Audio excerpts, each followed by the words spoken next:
Merci à l'équipe de louanges ce matin. Combien ça a été bon. On peut les remercier. Merci.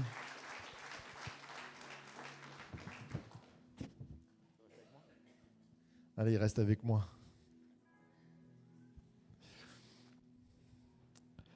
Bonjour à tous. Bonjour à tous dans cette belle journée de dimanche qui commence avec espérance. Là où il y a Dieu, il y a de l'espérance, je le crois. Amen. Bienvenue à chacun de vous à l'Église Source de Vie et on peut saluer aussi nos amis qui sont en ligne. On est en ligne, je crois, on est en direct. Je regarde Colline. Oui, on est en ligne. Alors on peut saluer nos amis qui sont en ligne, qui nous rejoignent. Soyez les bienvenus. Alors, nous avons passé September Camp avec des moments de foi, de prière, des jeûnes intenses où nous avons reçu de la part de Dieu. Et je disais, depuis cet été, j'ai le fardeau sur mon cœur de parler à l'Église sur le fait que peut-être les temps s'accélèrent. Je n'ai pas des précisions à vous donner en disant... Vous savez, nul ne sait le jour ni l'heure. Et je ne suis pas un devin en disant attention.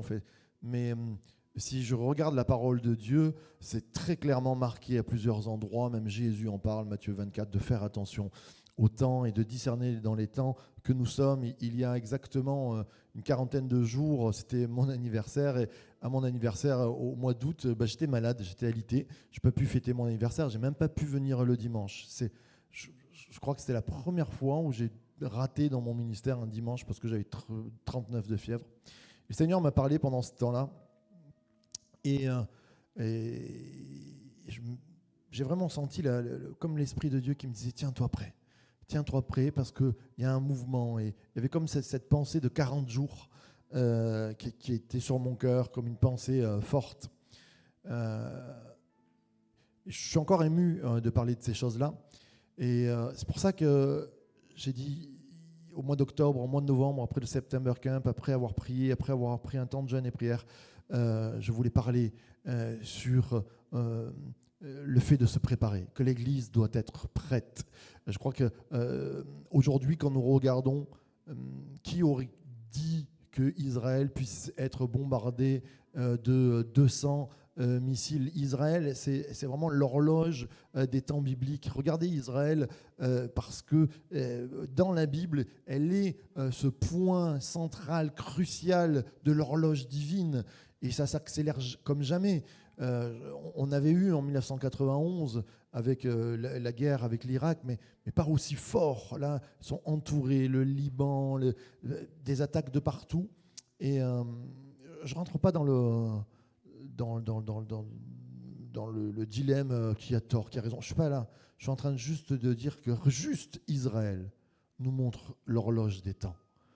Et cette semaine-là, c'était dans ces 40 jours-là où je me dis, Seigneur, waouh, regarde l'horloge, comme elle a bougé.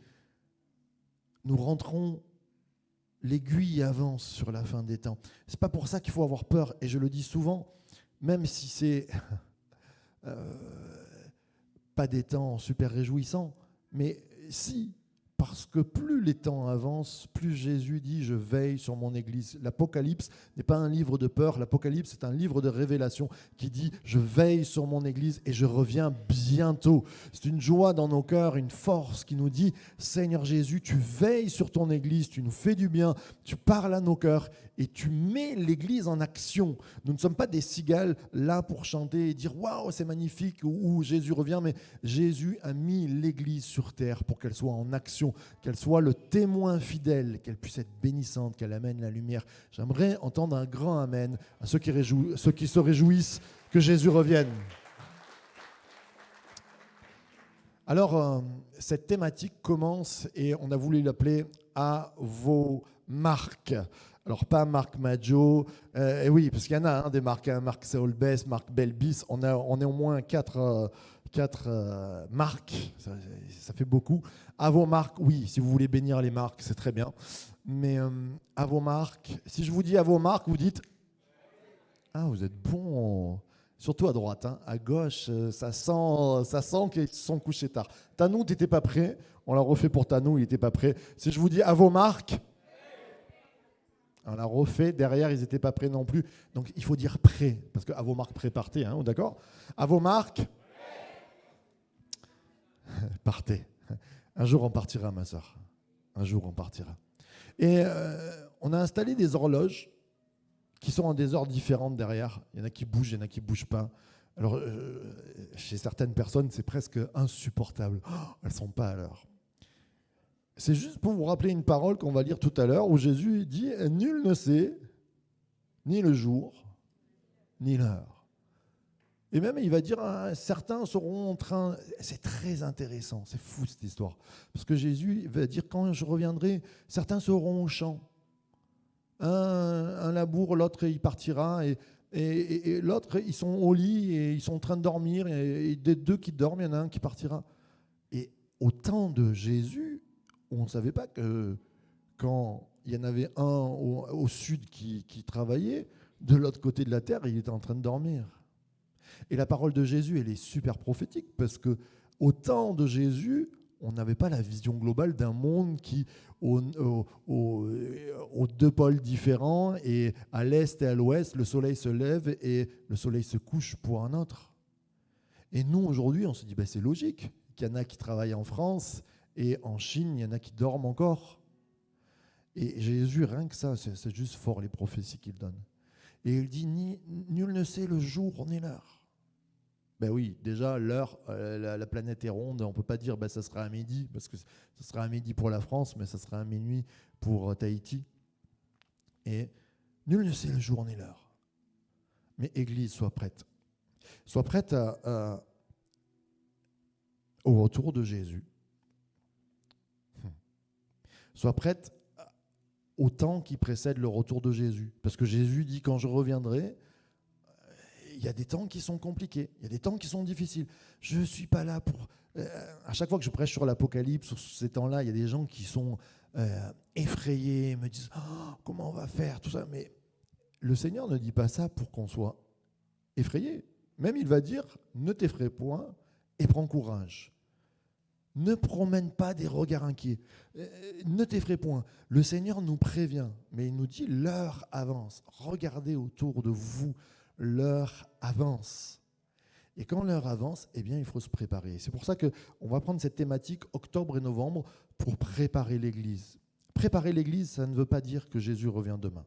Ça ne veut pas dire que Jésus revient cette année. Ça ne veut pas dire que Jésus revient dans les 10 ans à venir. Ça veut dire être prêt. Et la parole est assez claire là-dessus, parce que même le temps, Jésus ne le savait pas quand il était sur la terre.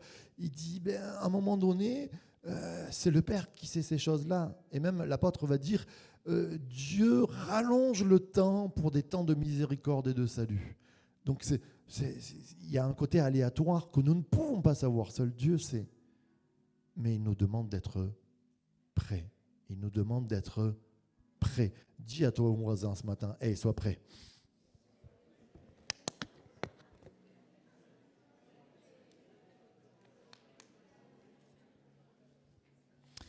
Je vais vous raconter une petite histoire en vous mettant cette image. Ça représente des passeports. Il y en a, il y a 3 qui sont réveillés, ou ils voient mal peut-être. Donc ça représente des… Voilà, vous avez tous vos passeports en règle, hein? Est-ce qu'il y a des jeunes mariés dans la salle? Je ne sais pas s'il y a des jeunes mariés. Il y a des jeunes mariés. Voilà, ouais, super. Et voilà, je l'ai cherché. Ah, voilà. Faites attention. Je vais vous raconter une histoire. En tant que jeune marié, on avait, je crois, 1 mois de mariage, je ne sais plus, avec mon épouse. Et on est monté à Paris. Et moi, j'étais un petit provincial, je n'avais jamais vu Paris. Et mon beau-père travaillait là-bas. C'était chouette. Il m'a fait faire le tour de Paris. On était là juste en escale. Michel, tu te rappelles, hein? Et on est parti en voyage. Et quand on est revenu, on devait prendre un Paris-Nice. Et puis, on n'avait jamais été bloqué, quoi que ce soit, par nos passeports. Et quand on est passé, et au moment d'embarquer, sur le ticket, il n'y avait pas marqué Ambre Gallon, mais on avait mis Ambre Ambrosio. Et oui, elle s'était mariée avec moi. Magnifique. Sauf que les douaniers, ils ont dit non, mais alors mon beau-père qui travaillait là-bas, je ne sais pas si tu te rappelles, hein, on était un peu en retard parce qu'il y avait des bouchons, on arrive, on passe les... Je me dis, oh, avec Michel, on passe partout. Mais quand on n'est pas arrivé, ils nous ont dit non, elle ne peut pas passer parce que le nom du ticket, c'est pas le bon. Alors on a expliqué, on vient de se marier, non, ça ne peut pas marcher. Oui, mais non. Est-ce que vous avez le livret de famille? On ne l'avait pas pris, on n'avait pas pris le livret de famille. Et là, tout penaud, j'ai pris l'avion tout seul, Paris-Nice, jeune marié, et j'ai laissé mon épouse entre de bonnes mains, ça va, il n'y avait papa. Et juste pour raconter, pour finir, et ça c'était moins rigolo, c'est le pire vol de toute ma vie que j'ai fait. Je me suis retrouvé avec un grand black qui était un ancien basketteur à côté de moi et qui était le masseur et kiné de l'équipe d'Antibes de basket. Et on parle. Et à un moment donné, il y a des trous d'air extraordinaires, mais de 1-2 secondes, c'est long, comme ça, on est en apesanteur. Je me retrouve tellement effrayé que j'ai la main sur sa main, je fais « Excusez-moi !» Je me dis « Je vais mourir sans ma femme !» Pourquoi je vous parle de ça? Parce que on n'était pas bien préparé sur ce coup-là avec Ambre. On n'avait pas bien préparé nos papiers. On avait la personne qu'il nous fallait, Michel, on avait l'aéroport, on avait les billets d'avion, on avait tout, mais le nom n'était pas changé sur le passeport et ça n'a pas pu passer. Et je voudrais juste lire un texte avec vous, et on va le lire ensemble, qui impacte ma vie, à se dire, il y a des fois, on croit qu'on est prêt, on est avec les bonnes personnes, on est dans le bon lieu, il y a l'avion devant nous, on a le passeport, mais ce n'est pas le bon nom. Et Église de Christ, j'aimerais que tu puisses te préparer pour que si Jésus revient demain, tu aies le nom sur le passeport. Amen. On va se lever ensemble et on va lire.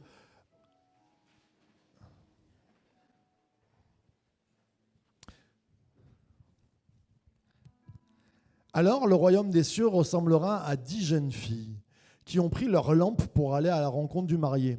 5 d'entre elles étaient folles et 5 étaient sages. Celles qui étaient folles ne prirent pas d'huile avec elles en emportant leur lampe, tandis que les sages prirent avec leur lampe de l'huile dans les vases. Comme le marié tardait, toutes s'assoupirent et s'endormirent. Au milieu de la nuit, on cria « Voici le marié, allez à sa rencontre !» Alors toutes ces jeunes filles se réveillèrent et préparèrent leurs lampes.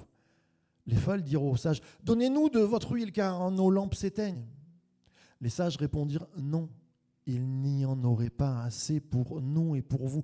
Allez plutôt chez ceux qui vendent et achetez-en pour vous. » Pendant qu'elles allaient en acheter, le marié arriva. Celles qui étaient prêtes entrèrent avec lui dans la salle des noces et la porte fut fermée. Plus tard, les autres jeunes filles vinrent et dirent « Seigneur, Seigneur, ouvre-nous » Mais il répondit « Je vous le dis en vérité, je ne vous connais pas. Restez donc vigilants, Jésus dit, puisque vous ne savez ni le jour ni l'heure où le Fils de l'homme viendra. Amen, amen et amen. » Vous pouvez prendre place. Comme je disais, je n'ai pas envie que l'un d'entre nous reste sur le carreau avec un mauvais nom sur le passeport et ne puisse pas prendre le vol pour la cité céleste. Jésus revient.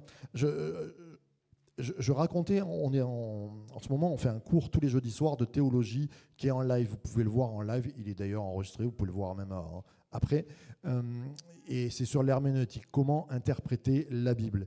Et jeudi dernier, on parlait du christocentrisme, c'est-à-dire interpréter la Bible avec Jésus au centre. Et je connais beaucoup d'églises qui se disent christocentriques, mais on ne peut pas être christocentrique en oubliant des paroles de Jésus. Et Jésus dit « Je viens bientôt ». Être christocentrique, c'est être prêt au retour de Jésus. Si tu crois en Jésus, c'est que Jésus, un jour, a dit « Je viens bientôt ». Alors le bientôt, ça fait 2000 ans. Et on se dit « Oh là là, on va réfléchir à ça ».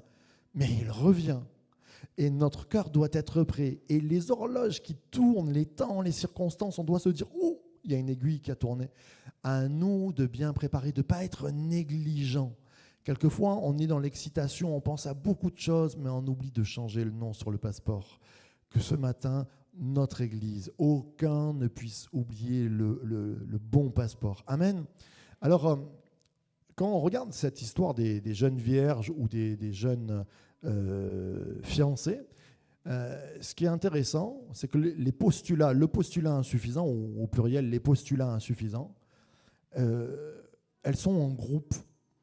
Ce n'est pas le groupe qui va les sauver dans l'histoire. C'est terrible. Elles sont en groupe, elles sont 10, 5 et 5, c'est des amis, elles doivent se connaître. Eh bien, le groupe ne les sauve pas. Et ça, c'est terrible. Elles n'ont pas le moyen de les sauver. Elles sont ensemble, mais quand le problème arrive, eh bien, le groupe ne peut pas donner de l'huile qu'elles n'ont pas achetée aux 5 folles. C'est intéressant de se dire que le groupe que nous sommes,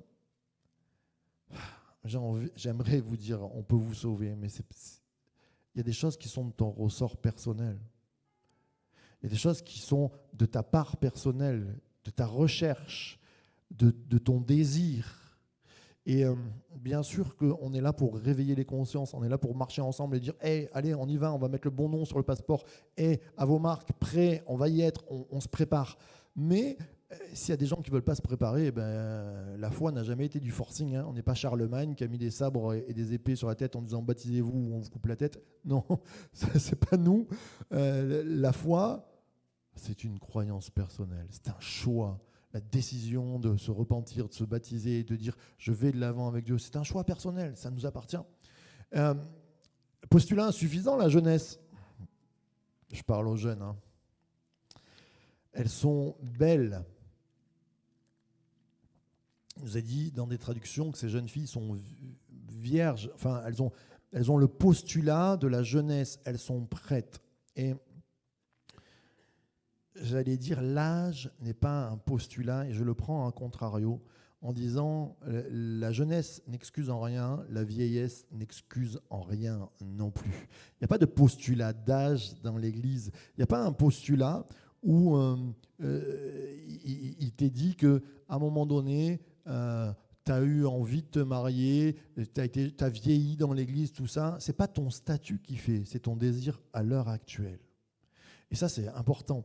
Ce n'est pas la pureté. C'est très intéressant. Souvent, quand j'ai entendu ces prédications, on m'aurait dit qu'il y avait les 5 jeunes filles sages, ou les 5 vierges sages, et 5 bad girls, méchantes, filles de mauvaise renommée. Non, 10 vierges, 5 jeunes filles. OK ?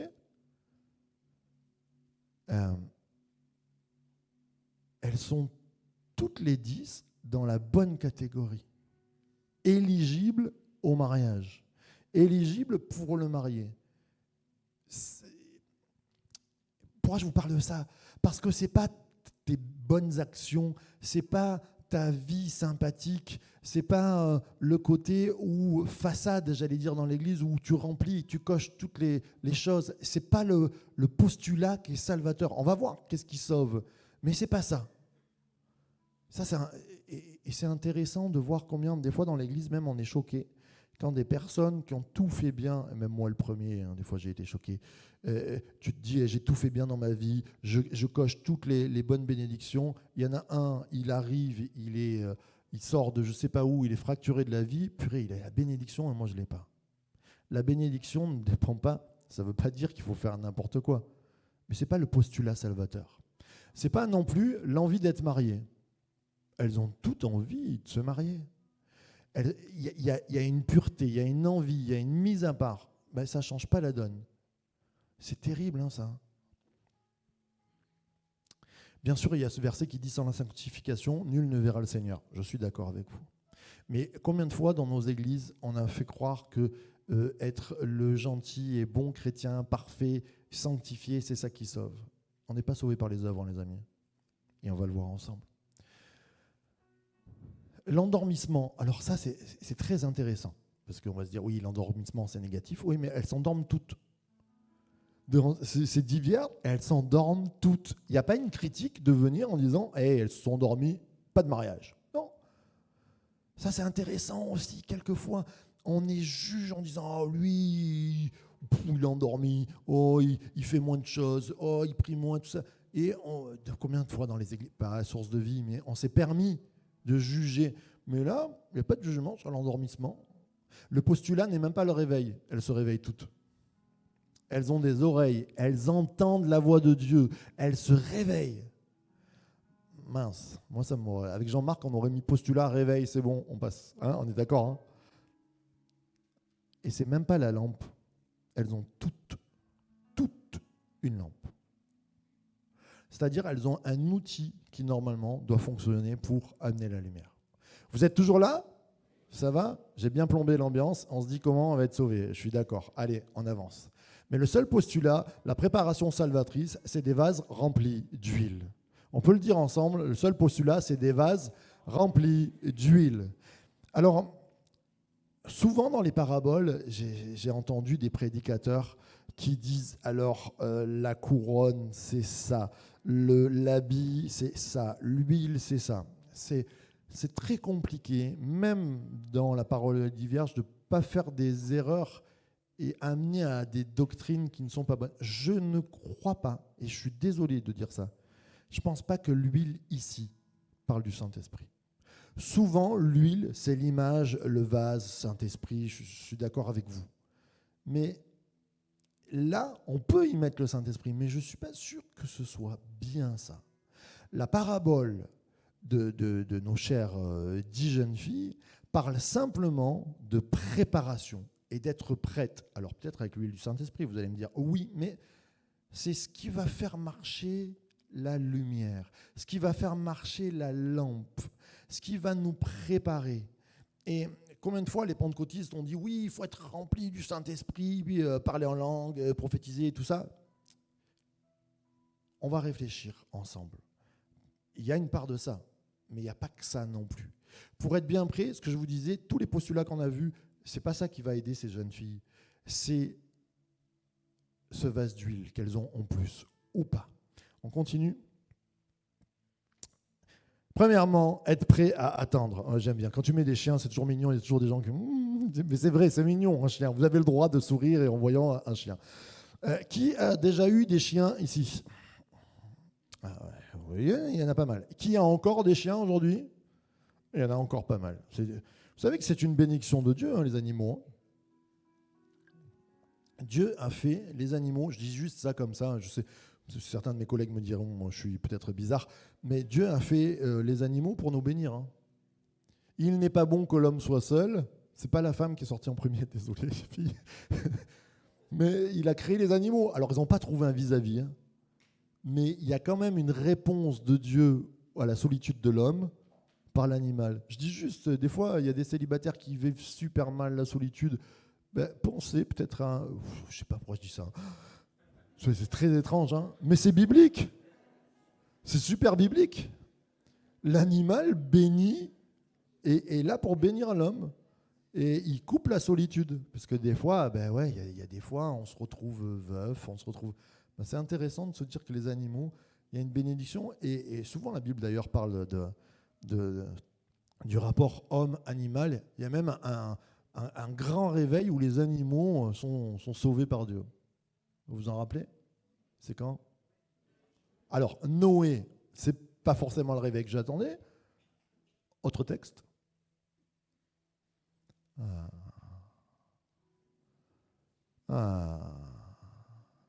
Ma chère mère, je regarde quand même.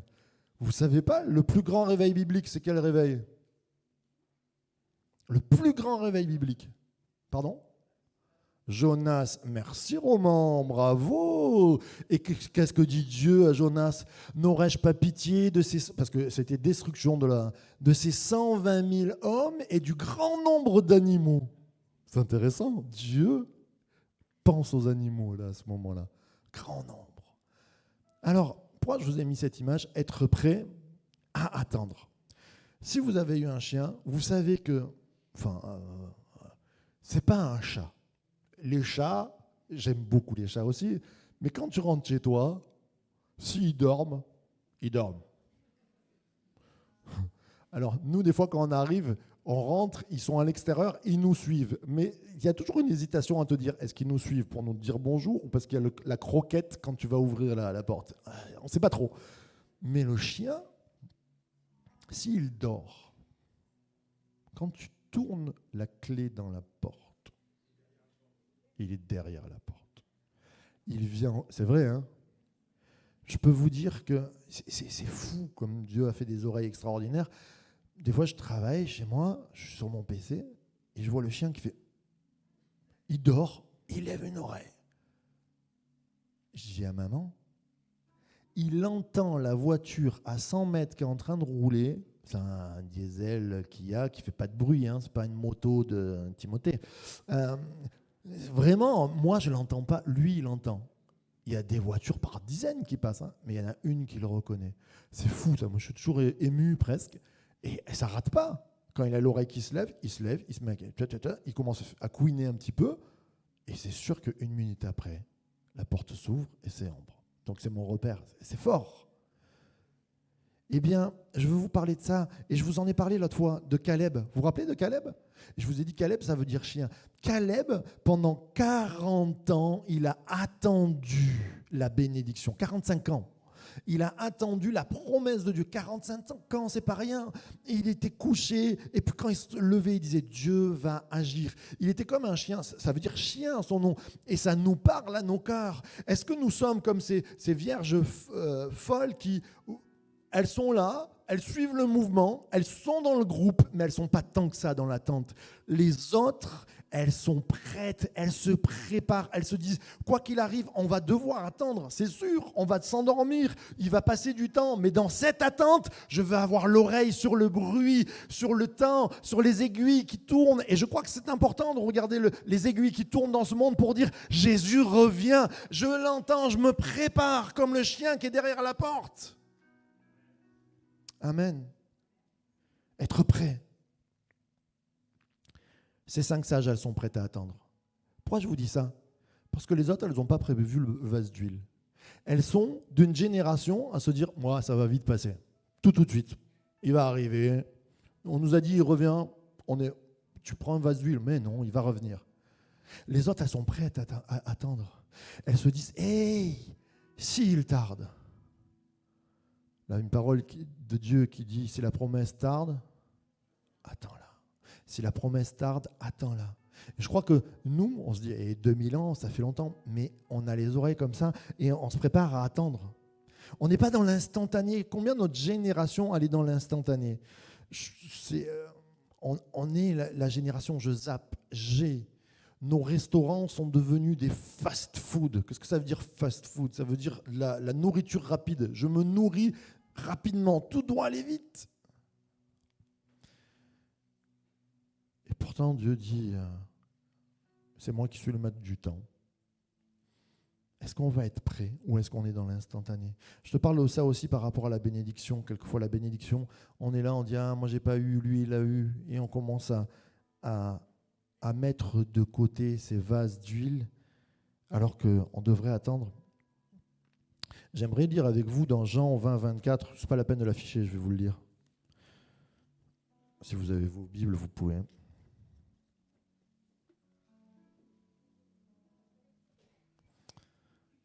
Il nous est dit dans Jean 20, 24, ça parle de Thomas. Il y a un Thomas parmi nous ce matin ? Non, il n'y a pas de Thomas. Bon. Thomas, c'est un disciple, hein, Thomas. Il faisait partie des 12. Celui qu'on appelle le jumeau, l'un des 12, n'était pas avec eux lorsque Jésus vint. Les autres disciples lui dirent « Nous avons vu le Seigneur !» Mais lui leur dit « Non, mais en gros, n'importe quoi.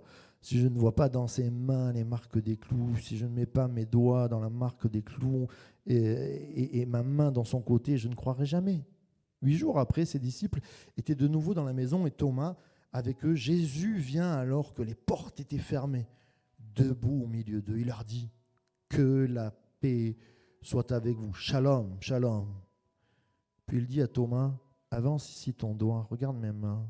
Avance ta main, mets-la dans mon côté. Ne sois pas un incroyant, deviens un homme de foi. » J'aime cette version. « Ne sois pas un incroyant, deviens un homme de foi. » Thomas lui répondit « Mon Seigneur et mon Dieu. »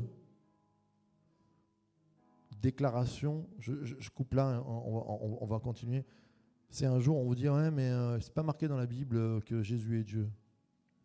La preuve, Thomas le dit, mon Seigneur et mon Dieu. comprend que Jésus est Dieu. Jésus lui dit, parce que tu m'as vu, tu es convaincu. Heureux ceux qui croient sans avoir vu. Je parle de l'attente. Être prêt dans l'attente. Être prêt dans l'attente, c'est quand tu n'as rien vu, mais que tu crois encore. Mon frère, ma soeur, je veux t'encourager ce matin.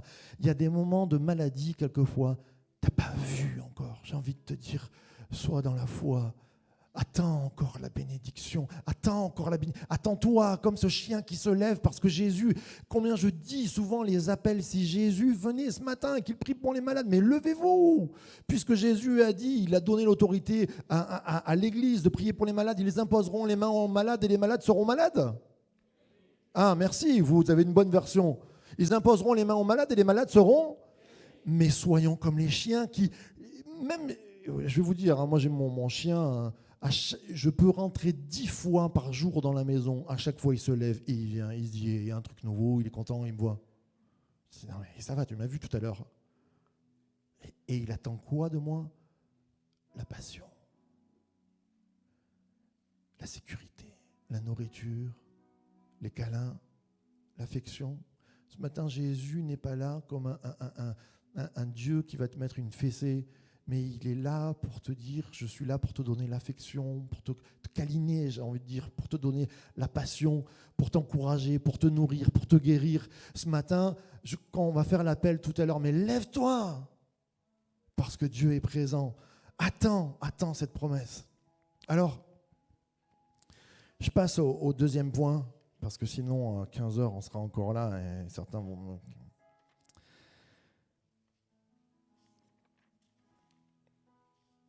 Je veux juste te dire, la vieillesse, c'est pas facile avant de passer à autre chose. Et quand on attend, être prêt dans l'attente, mes frères, c'est pas simple, mes frères et sœurs, c'est pas simple de vieillir. Je le vois, je fais des visites et au quotidien, et je me dis, waouh, c'est dur. C'est vrai que c'est dur. La maladie, c'est pas facile. Perdre un conjoint, c'est pas facile.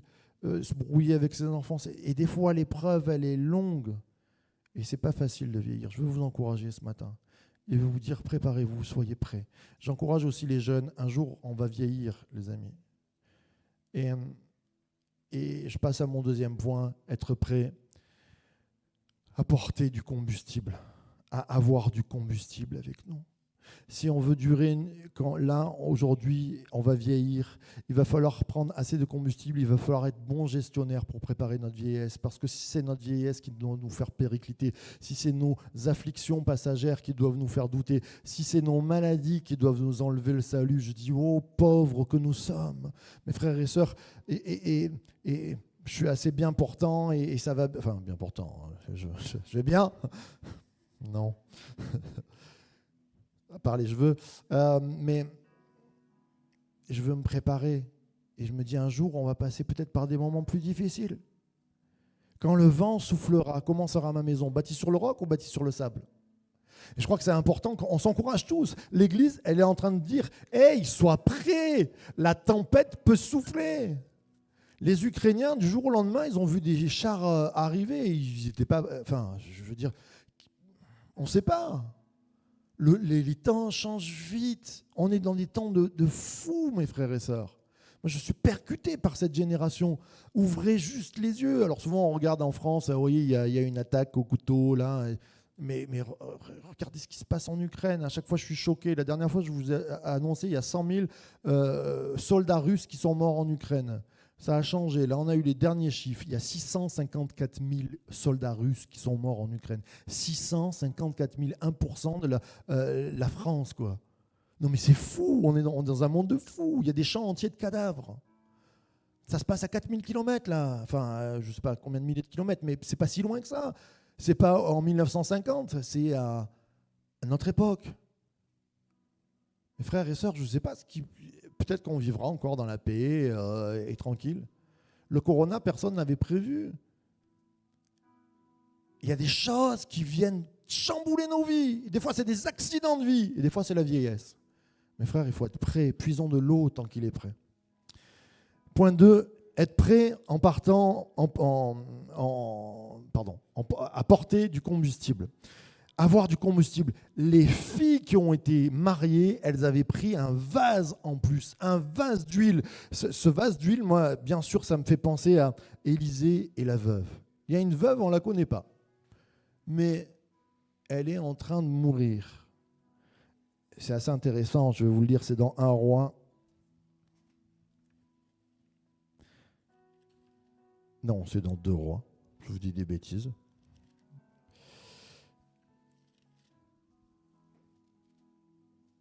Oui, 2 Rois 4, c'est bien ça. La femme d'un prophète cria vers Élisée, « Mon mari, ton serviteur est mort, et tu sais qu'il craignait Dieu.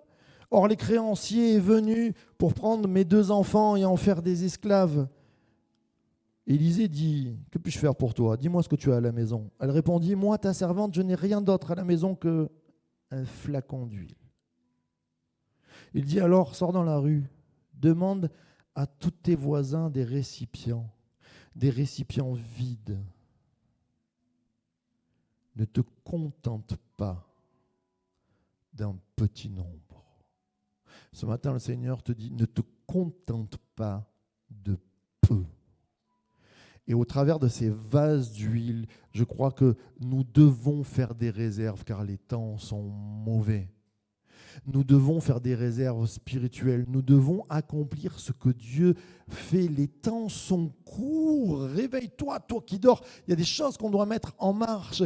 Et ce n'est pas faire que chanter. J'aime trop chanter. Ce n'est pas que dire « remplis-moi de ton Saint-Esprit ». C'est accomplir ce que Jésus a dit. « Voici, je vous ai appelés mes amis », c'est-à-dire les futurs mariés. « Voici, je vous ai appelés mes amis, ceux qui ont gardé mes commandements ». C'est quoi les commandements du Seigneur Jésus ? C'est reste à genoux en prière pendant des heures et des heures pour être baptisé du Saint-Esprit, être rempli, recevoir tous les dons et guérir tout le monde. C'est pas ça. Hein. C'est quoi les commandements du Seigneur Jésus? Aime ton prochain comme toi-même. On doit avoir avec nous des vases d'amour, mes frères et sœurs. Des vases remplis d'amour. Jésus va regarder si notre lampe, soyez la lumière du monde, la première, l'huile, notre vase d'huile, il doit être rempli d'amour. Je ne peux être rempli d'amour que si Dieu impacte ma vie. C'est pas naturel d'aimer tout le monde. On a toujours des gens qu'on n'aime pas, on a toujours des gens qu'on a du mal à pardonner. Mais mon frère, ma soeur, y a-t-il une personne à qui tu n'as pas pardonné dans ta vie? Il est temps de prier pour lui, de dire Seigneur, change-moi pour que j'arrive au moins à pardonner. Pardonner, ça ne veut pas dire excuser. Il y a des choses qui sont inexcusables dans la vie. Mais quand c'est un fardeau qui te ronge tous les jours, tu as besoin de passer à une autre étape, mon frère, ma soeur. Quand, à un moment donné, tu n'as plus d'empathie pour les autres, il y a comme un warning qui doit s'allumer dans ta vie. Tu n'as plus la compassion pour les autres, tu critiques les autres, ça ne va pas du tout. Mon ami demande, prends des vases en grand nombre et dis, je vais aimer même si ça passe au-dessus de mes forces. Je vais donner, même si ça passe au-dessus de ce que je comprends. Seigneur, remplis mes vases. Voici mes vases d'amour.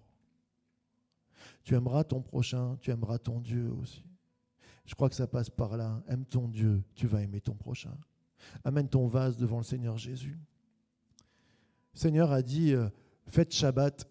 Vous prendrez un jour dans la semaine pour vous poser. Combien notre génération a besoin de se poser, mes frères et sœurs? On a besoin de se poser, de dire, je veux un temps d'amour avec mon Dieu. Merci d'être tous là, je prêche à des convertis, mais je vous encourage, les temps sont durs. Il y a 50 ans, dans les églises, tu ne ratais pas un dimanche. Attention, je ne dis pas ça pour les gens qui croient que oh oui, mince, ils parlent pour moi. C'est pas ça. Je dis notre temps, là, aujourd'hui, c'est comme peau de chagrin. On n'arrive plus à trouver de temps. Alors on grignote sur le temps avec Dieu parce qu'il y a plein de choses qui nous occupent. Je crois qu'il faut shabbater. Hein. Je crois qu'il faut prendre ce temps. C'est un commandement, le sabbat. Il faut prendre ce temps et dire, Seigneur, je veux préparer comment tu veux que Dieu remplisse les vases si tu n'amènes pas des vases. Amener des vases, c'est venir à l'église. Amener des vases, c'est prendre un temps de prière. Amener des vases, c'est prendre un temps de lecture biblique. Amener des vases, c'est rencontrer un frère, une sœur. Amener des vases, c'est mettre en action ce que Dieu nous demande de faire. Et je ne suis pas là pour te culpabiliser. Je te dis, mets en action. bouge-toi, excuse-moi l'expression, mais dépêche-toi, les temps sont courts. C'est pas le moment de rater une réunion, j'allais dire. Je ne prêche pas pour moi, je serai ailleurs, je dirais ça. Cours. Voici, il nous a dit que l'église, la maison du Seigneur est une forteresse. Le juste accourt dans ses murs pour être sauvé, accourt dans la maison de Dieu. C'est là, quand tu viens à l'église, c'est comme si tu prenais un vase et tu dis, Jésus, remplis-moi. Le vase de Dieu, je ne veux surtout pas vous culpabiliser, je ne suis pas là pour ça. Je veux juste t'encourager à être prêt. Il y a plein de choses qui nous mangent du temps. Reprenons le temps. Des vases de prière, le psaume 58 dit « Tu as recueilli mes larmes dans ton vase. » Tu as recueilli mes larmes dans ton vase. La prière, je crois que des fois on pleure et on vient devant le Seigneur. Le Seigneur te dit « Porte ce combustible. Prends ce vase. » Quand je regarde les 5 vierges folles, elles se sont dit « Ça doit être lourd. » Tu t'imagines prendre un vase avec de l'huile? Oh là là, c'est fatigant. Mais oui, c'est fatigant de venir le dimanche matin, bravo. Je vous encourage, vous aurez pu dormir, prendre un café, être avec vos enfants, j'en sais rien. Vous êtes là, bravo. C'est difficile de venir à la réunion de prière, c'est difficile de prendre un temps d'étude biblique, c'est difficile de travailler, c'est difficile de chercher Dieu. C'est toujours un vase qu'on a là et qu'on dit, ça va servir ce vase. Moi je vous dis, ça va servir. Parce que là où tu es ce matin, je t'encourage. Si tu venais une fois par an, je t'encourage à venir 2 fois par an. Si tu viens une fois tous les 6 mois, je t'encourage à venir une fois tous les trimestres. Si tu viens une fois par mois, je t'encourage à venir tous les dimanches. Parce que, 1, ça te fait du bien. Parce que 2, tu me fais du bien aussi. Parce que je me dis, on n'est pas seul dans le bateau. Et c'est vrai que c'est bon de voir qu'il y en a qui ont préparé des vases. Alors soyons prévoyants. Mes frères et sœurs, les temps sont mauvais. Je parle aussi du corps. Ne soyons pas des cigales. Des fois, les chrétiens, ils ont tout vendu, ils n'ont rien préparé. Si le vent tourne, soyez préparés, quoi. Ne soyons pas ridicules comme, désolé, mais à courir pour aller acheter du papier WC, quoi. On est des bons gestionnaires. Je crois que dans nos vies aussi, en particulier, on doit être des gestionnaires pour nos enfants. Préparez des réserves toujours. Soyez toujours prêts. Je passe là-dessus. Et puis, je termine. Être prêt en croyant.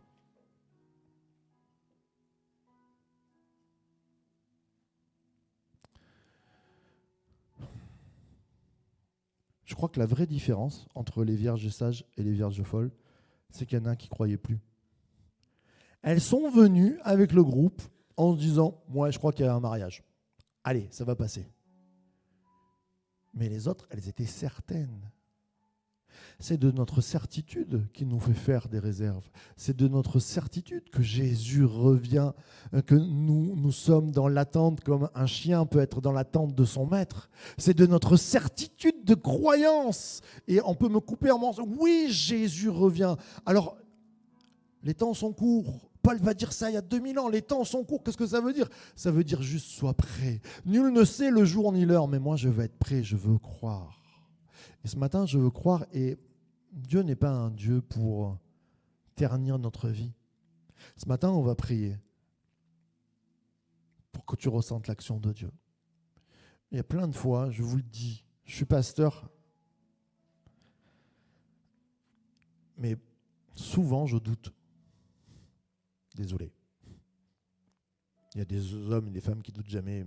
Je ne fais pas partie de ces gens-là. Je suis monté comme ça, je suis créé comme ça. C'est-à-dire, je mets tout en question. Je me dis, c'est quoi le sens? C'est quoi le sens quand on prie pour un enfant, que l'enfant il meurt? C'est quoi le sens de quand il y a des personnes qui ont des cancers et qu'on prie et qu'ils ne sont pas guéris? C'est quoi le sens de on a tout bien fait et on a marié des gens, ils s'aimaient et puis que le couple divorce? C'est quoi le sens de ces histoires où tu as mis tout à plat, tu as bien fait ce que Dieu et ça ne s'est pas passé comme ça? C'est quoi le sens? Et moi, je ne vais pas vous dire, ah non, mais c'est comme ça, hein, gloire à Dieu. C'est dur de dire gloire à Dieu dans ces moments-là. C'est dur quand tu tiens la main de quelqu'un qui est en train de mourir, tu étais à l'hôpital et ça m'est arrivé plus d'une fois.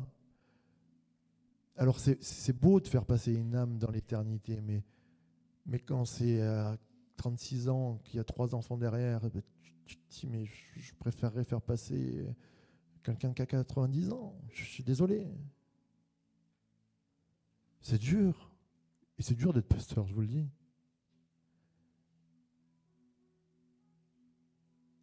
Mais ce n'est pas parce que Jésus tarde dans sa promesse. Ce n'est pas parce que la maladie continue. Ce n'est pas parce que Jésus n'est pas encore revenu.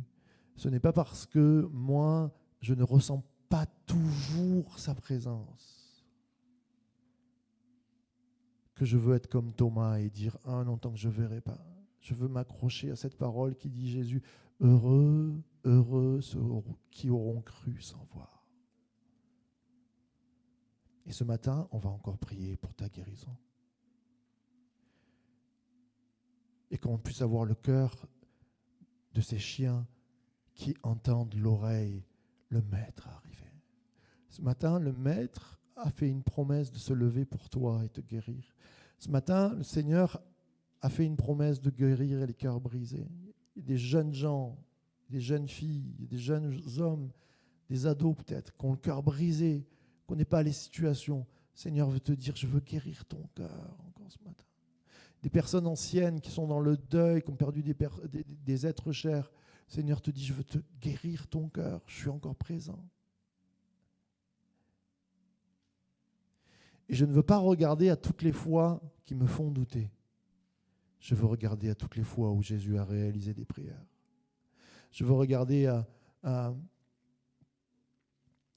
ce jeune homme, le neveu d'Annie qu'on a pris, il était mort. Il devait être handicapé et il n'y a presque plus rien. On témoignera de ça, elle va écrire, mais c'est extraordinaire, on a prié. Je veux regarder à notre frère Eddie d'AC3 qui avait la main comme ça, il n'arrivait même plus à serrer une bouteille, on a prié pour lui, sa main, elle est tout droite. Je veux regarder à ces personnes que j'ai vues cette semaine qui me disaient, j'avais envie de me suicider au début de l'été, je suis venu à l'église depuis 2 mois, j'ai envie de vivre comme jamais, parce que Jésus donne la joie et te dit, je te donne la joie ce matin, même si tu n'as pas encore vu. Alors on va se lever ensemble. Avec les équipiers de prière, on n'est pas des surnaturels super-héros. On est juste sous l'autorité de Jésus et on vient de te dire, approche-toi. Approche-toi ce matin. Prends 7 minutes pour être guéri. Prends 7 minutes pour changer ta vie. Prends 7 minutes pour rallumer la flamme de foi dans ta vie. Commencez à vous approcher. C'est ton moment, c'est ta minute. Viens, on prie. Si Jésus était là, est-ce qu'on répondrait comme ce chien qui se lève? Jésus est présent, il l'a promis. Alors approchez-vous, on termine dans la prière. Soyez guéris, soyez relevés, soyez restaurés.